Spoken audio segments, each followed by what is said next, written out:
अब हम देखेंगे फोर्थ सम, वो उसमें थोड़ा सा आपको ध्यान देना पड़ेगा because it is not that easy. नहीं, ईजी तो सब कुछ ही है, लेकिन थोड़ा सा कॉन्सेंट्रेशन आपको यहाँ पे लगेगा as compare to other sums. So fourth sum देख लेते हैं। यहाँ पे भी सबसे पहले हमारे पास कुछ गिवन डेटा दिया हुआ है, पहले गिवन डेटा लिख लेंगे। हमें कंस्ट्रक्ट करने बोला है, अभी तक हमने 2 ट्रायंगल कंस्ट्रक्ट किए हैं, यहाँ पे हमें कंस्ट्रक्ट करना है सिर्फ ट्रायंगल AHE, सिर्फ एक ही ट्रायंगल कंस्ट्रक्ट करना है। सो इसके लिए हमें एक डिफरेंट अप्रोच लेना होगा। सो पहले तो हमारे पास जो गिवन ट्रायंगल है, गिवन ट्रायंगल क्या है, AMT। तो AMT को ड्रॉ कर लेते हैं पहले। We have triangle AMT, okay. AMT में AM का वैल्यू इज 6.3 और AT का वैल्यू इज 5.6 सेंटीमीटर, और TAM का वैल्यू, ये वाला जो वैल्यू है, दैट इज 50 डिग्रीज। ओके, चलिए हम ऐसा डायग्राम ड्रॉ करने से अच्छा है हम 50 को यहाँ पे ले लेते हैं, इस जगह पे। तो हम ट्रायंगल को थोड़ा अलग तरीके से ड्रॉ करेंगे।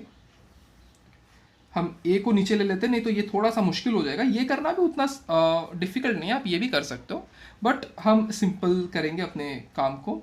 सो हम यहाँ पे ए ले लेते हैं, यहाँ पे एम ले लेते हैं, यहाँ पे टी ले लेते हैं। सो ए पे आ जाएगा मेरा 50 डिग्री, और मेरा ए एम क्या है, ए एम इज 6.3 सेंटीमीटर, और मेरा ए टी क्या है, ए टी इज 5.6 सेंटीमीटर। ठीक है, अब मुझे क्या कंस्ट्रक्ट करने बोला है, उन्होंने मुझे कंस्ट्रक्ट करने बोला है AHE। नाउ AM इज 7, मतलब अगर मैं AM को 7 इक्वल पार्ट्स में डिवाइड करूं तो मेरा AH कुछ आएगा यहाँ पे, ठीक है। और मेरा जो इनर ट्रायंगल होगा वो कुछ ऐसे बनेगा, दैट इज AHE। ये समझना थोड़ा सा मुश्किल हो सकता है, बट डोंट वरी, हम पूरी तरीके से इजीली इस सम को करेंगे। हमारा जो ट्रायंगल बनेगा वो कुछ ऐसे बनेगा। अब देखिए ये कैसे होगा। सोल्यूशन पे हम जंप करते हैं। सबसे पहले हमारे पास जो वैल्यूज दिया है, that AMT is similar to triangle AHE। ये कैसे पता चला, ये हमारे पास गिवन डेटा में ही दिया हुआ है, इट इज ऑलरेडी गिवन। उसके बाद में हमें लिखना है that TAM angle TAM is congruent to triangle HEAH because corresponding sides of similar triangle, corresponding angle of similar triangle। ठीक है, उसके बाद में हमारे पास है AM अपॉन AH। उसके बाद में हम लिख सकते हैं AT upon AE is equal to 7/5 because it is corresponding, ये हो जाएगा corresponding sides of similar triangle. ठीक है, हमें बस इतना ही प्रूफ करना है, क्योंकि हम इसके इंडिविजुअल वैल्यूज नहीं निकालेंगे, हम रेशो में 7:5 के रेशो में इस ट्रायंगल को ड्रॉ करेंगे। वो कैसे होगा वो हम अभी यहाँ पे देखते हैं। हमारे पास जो ट्रायंगल है AMT, पहले ट्रायंगल AMT ड्रॉ कर लेंगे। AM का वैल्यू क्या है, 6.3 सेंटीमीटर। तो पहले AM ड्रॉ कर लेते हैं।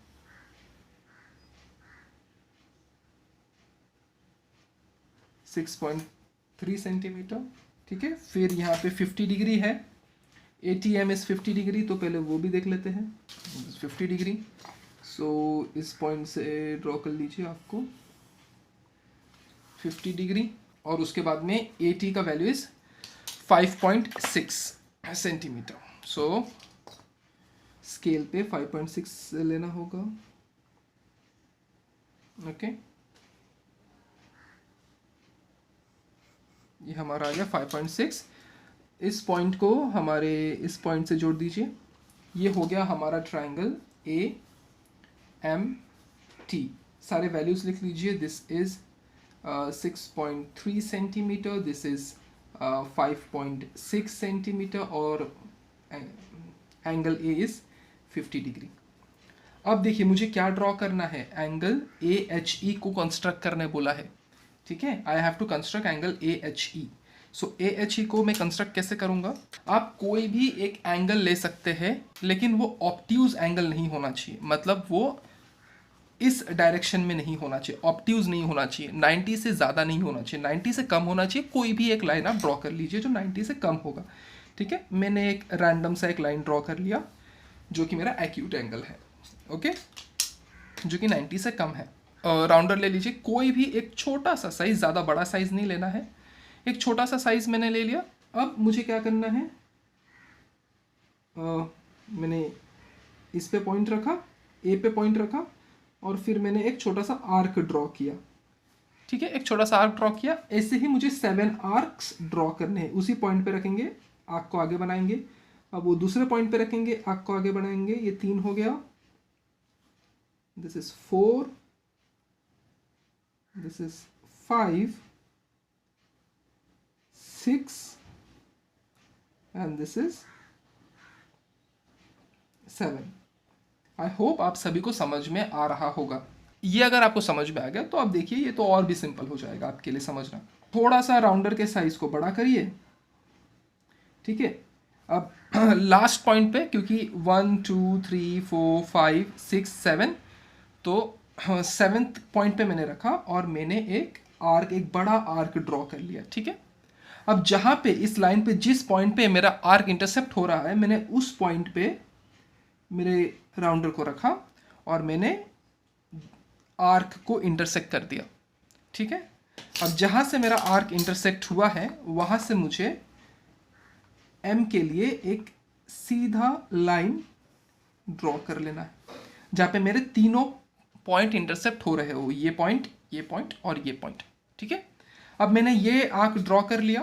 सिमिलरली मुझे यहाँ पे भी एक आर्क ड्रॉ कर लेना है। अब ये था 7 पे, मेरा रेशो क्या है, माई रेशो इज 7:5, ठीक है। मेरा ए एच का रेशो है, तो मेरा ए एम तो हो गया 7, अब मुझे ए एच भी तो चाहिए ना, वो 5 है। सो मैं यहाँ पे, ये मेरा 7 था, तो 1 2 3 4 5, सो 5th पॉइंट पे मैं रखूँगा मेरे राउंडर को। आप अपने हिसाब से साइज को डिसाइड कर सकते हैं। मैंने रखा और मैंने एक बड़ा आर्क ड्रॉ कर लिया। अब मैं अपने राउंडर को ना हिलाते हुए, जिस पॉइंट पे मेरा आर्क इंटरसेप्ट हुआ है उसी पॉइंट से मुझे एक आर्क को यहाँ पे इंटरसेप्ट करवाना है, 5th पॉइंट। सो यहाँ से मैं एक, ये 2 पॉइंट को पार करते हुए एक सीधा लाइन मुझे ड्रॉ करना है, ठीक है। ये दोनों लाइन एक दूसरे के साथ पैरेलल होने चाहिए और वो है भी। हमें क्या करना है, सिंपली एक और डायग्राम ड्रॉ करना है, क्योंकि ये जो एंगल है, देखिए ये एंगल और ये एंगल सेम होंगे, ये वाला जो एंगल होगा और ये वाला जो एंगल होगा वो भी सेम होगा। देखिए मैं क्या बताने की कोशिश कर रहा हूँ। राउंडर लीजिए, ठीक है, मैंने एक आर्क ड्रॉ कर लिया। अब बिना राउंडर को हिलाइए, उसी पॉइंट से आर्क को कट करिए।